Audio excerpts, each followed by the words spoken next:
Bismillahirrahmanirrahim, alhamdulillah, wa salatu wa salamu ala rasulillah, wa ala alihi, wa sahbihi, wa man walah. Allahun e falenderojmë.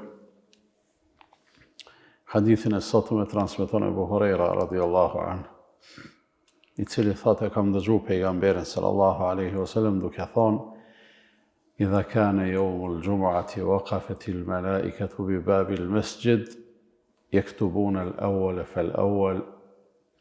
Thotë kur të është dita e gjuma, vinë me laçet edhe ulen ose qëndrojnë të dera e xhamis, të hymja e xhamis.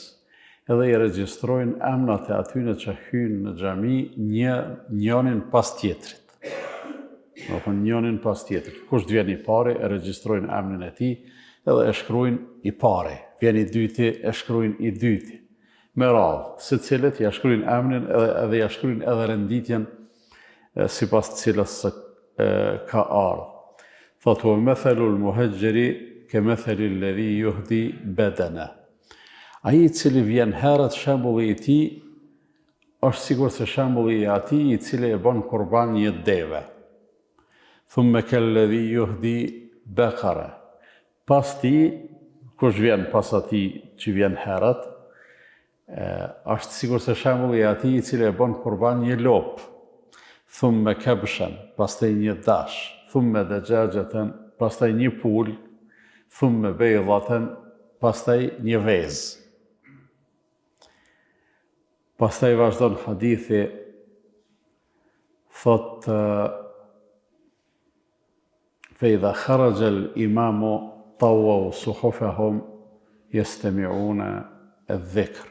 E kur të hyp imamin në minber, thotë ata i mbyllin regjistrat e tyne edhe fillojnë me ndëgju përmendjen e Allahut fuqiplot. Do thonë që kjo është përshkrimi që i bën pejgamberi sallallahu alaihi wasallam ditës së xuma dhe procesit të shkuarjes së njerëzve në xuma, prej atyne që shkojnë herët e deri te ata që shkojnë para se të ketë fillu imami me ligjëru. Që i bie se nëse imami ka fillu me ligjëru, ka hyp në hutbe, me laçet i kanë mshel regjistra. Tash njerëzit vinë edhe masi ka hyp imami në minber, por emrat e tyre nuk regjistrohen në ata regjistra të melaçeve. Kjo në asnjë mënyrë nuk e ka kuptimin që ai i cili vjen masi të ketë hyp imamin në minber, ai nuk ka xuma ose nuk e ka kryer obligimin, jo, s'është ky kuptimi. Po kuptimi është se realisht që ka një regjistër i veçantë i ardhjes në xuma herët, edhe unë mendoj se ky është mësimi kryesor i këtij hadithi.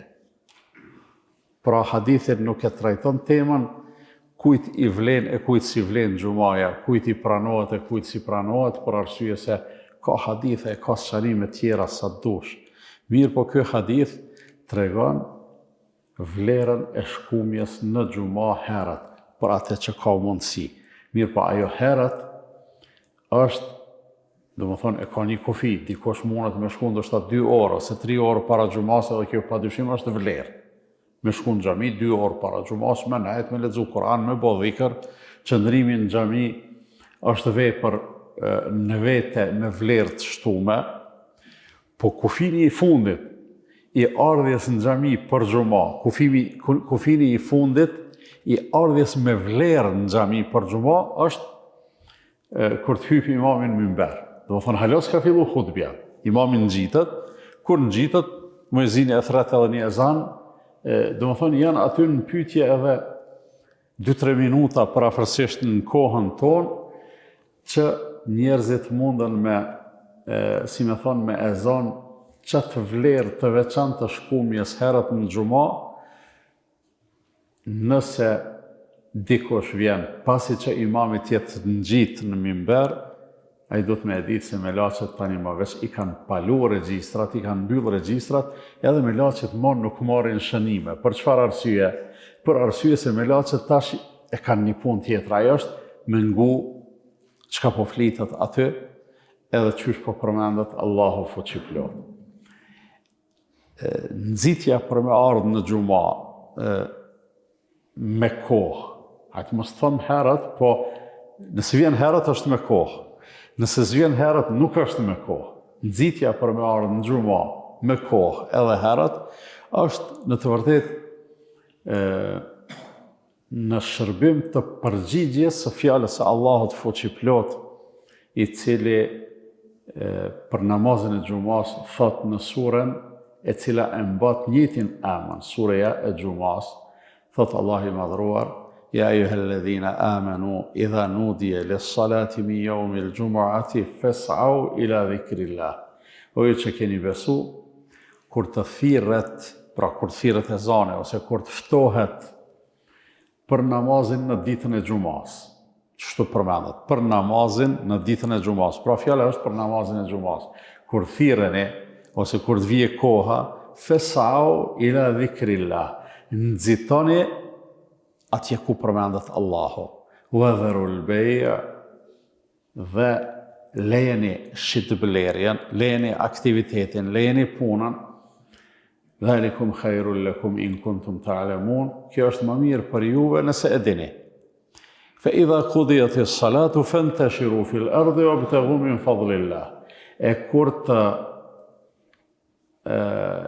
të kryhet xumaja, kur të kryhet namazi, fa idha qudiyatis salat, kur të kryhet namazi, apet shpërndahuni në për tokë edhe kërkoni prej mirësive të Allahut fuqiplot, wadhkurullaha kathiran la'allakum tuflihun, dhe përmendeni Allahun shumë në mënyrë që të jeni të shpëtuar edhe në mënyrë që të keni sukses.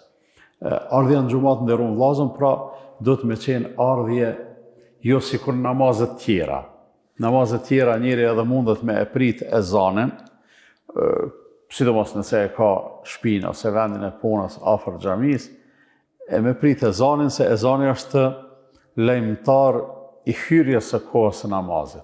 Përderisa për xhuma kemi një mori hadithe që flasin për përgatitjet paraprake për namaz, sigurisht është lamja, pastrimi, veshja mirë, parfumosja, mundësisht shkumja në kom, në xhuma, hymja në xhami, pa shkaktu ndonjë pakënaqësi, pa i nda dy njerëz, pa ju shkel njerëzve në përqafe, e kështu me radhë, të gjitha këto pra janë rregulla etike të prezantimit në xhuma, edhe fetarisht mundet me konë dikush i arsyetum nëse eventualisht vonohet për ardhjen në xhuma pasi të jetë ngjit khatibin minber, ose edhe pasi të ketë fillu hutbeja, megjithatë, nëse kjo bëhet shprehi, atëherë unë mendoj se çaj person i cili çto e ka shprehi, ai ka probleme shumë serioze me namazin e xumas. Ai ka shumë probleme serioze me çto dy ajete të cilat i citova, ku Allahu i madhruar thret kur të thirreni për namazin e xumas, nxitoni me ju përgjigje Allahut aty ku përmendet Allahu. Në përditshmëri e vrejmë se unë e vrej personalisht, ndoshta në një pjesë të rasteve janë pothuajse të njëjtit njerëz që vinë vonë. Është mirë, po menoj, është mirë ata me e ditë se me këte jenë duke e bo një shkelje të vazhdueshme, edhe nuk është as pak gjë e mirë që kjo të shndrohet në shprehi. Nëse na ndodh me u vonu, për ndonjë arsye, njeriu futet në xhami në qetësi, e zan një vend që aty ku ka vend të lirë, nuk i shkel safat për me dalë përpara, kjo është e rëndësishme shumë, edhe mbi të gjitha, sidomos nëse hutbeja e xumas veç ka fillu me u majt, atëherë ti nuk bën kërkujna me i fol, as mos ja vë me dorë kështu, as mos i thuj selam aleikum, qoftë edhe paza e kështu me radhë. Për arsye se njerëzit që janë ul, njerëzit që i ke gjetë në xhami, ata janë të e kry një farz të vetin, andaj mos ju pengo. Dikush nga njerë prej pakujdesisë, e kam fjalën, jo ai që po hen e ka përgjegjësinë gjithsesi edhe e ka ndoshta edhe gjunahin e vetë edhe të atyne që ju pengon. Po nga njerë dikush habitet, unë e vrej, habitet, dikush ka hyje pe në kom filanit i thotë kështu, a i përsol të i shkreti, zdin qysh mi ja këthy, ja këthen e dhaj. Faktikisht e shtinen në angazhim të keq edhe të pavend, e ti u bone sebe. Andaj duhet jemi të vëmendshëm, edhe kur jemi në xhami, ka fillu hutbeja, kërkuj mos ja kthe selamin, kërkon mos e këshër, kërkuj mos ja bon as me kry. Pejgamberi sallallahu alaihi wasallam ka thonë, men mesel hasa fe kad laga, nëse është duke u mbajt hutbja, veç edhe një gurelec me e prek, veç e ke bo një veprim i cili ta hup vlerën e dëgjimit të hutbes.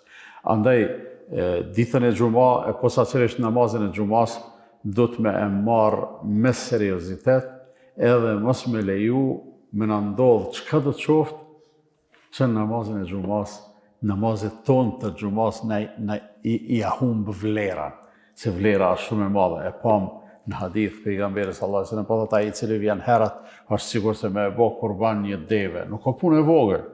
Pas ti është ai që vjen sigur se me e bo kurban një lopë.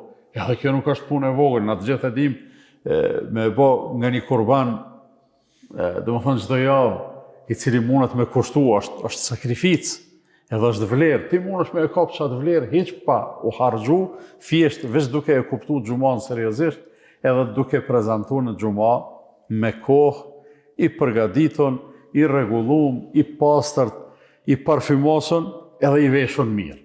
Edhe veshja është pjesë e etikës së shkumjes në xhuma. Që na sot e shohim që një pjesë jo e vogël e njerëzve, as këtë punë nuk e marrin seriozisht. Vinë në xhuma çashtu që kanë qillu veshur.